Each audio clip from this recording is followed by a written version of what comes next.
The early 19th century. America was a young nation, eager to expand its reach. The western frontier beckoned with the promise of vast lands and untold riches. But this untamed wilderness was not empty. Native American tribes called this land home. They had lived there for centuries. They were determined to protect their ancestral lands. The frontier became a fault line. On one side stood the Americans, driven by dreams of westward expansion. On the other, Native American tribes fought to preserve their way of life. The stage was set for a clash of cultures, a conflict that would shape the destiny of a nation. The tension was palpable. Every encounter, every treaty, carried the weight of suspicion and mistrust. The Americans saw the Native Americans as obstacles to their progress. The Native Americans saw the Americans as invaders. From the Shawnee tribe emerged a charismatic leader. His name was Tecumseh. A fierce warrior and a gifted orator, Tecumseh understood the gravity of the situation. He saw the relentless tide of American expansion. He knew that his people faced an existential threat. Tecumseh had a vision. He called for unity among all Native American tribes. He preached a powerful message of resistance against the encroaching Americans. He argued that the land belonged to all tribes. No one tribe had the right to sell it or give it away. His words resonated.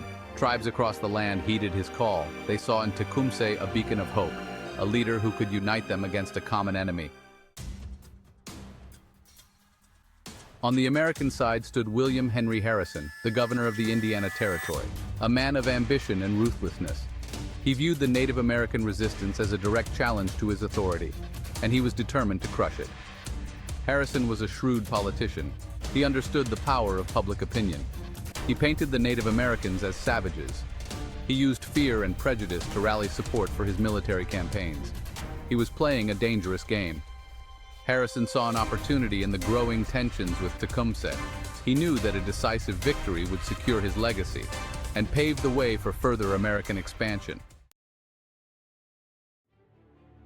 The situation escalated. Raids and reprisals became more frequent. Negotiations broke down. Both sides prepared for war. The drums of war echoed through the forests and plains. Tecumseh, seeking alliances with powerful tribes in the south, left his brother Tenskwatawa, known as the Prophet, in charge of their main village, Prophetstown. It was a strategic location, situated near the confluence of the Tippecanoe and Wabash rivers. Harrison saw an opportunity. He assembled a force of over 1,000 men. He marched towards Prophetstown, intending to deliver a decisive blow against Tecumseh's confederacy.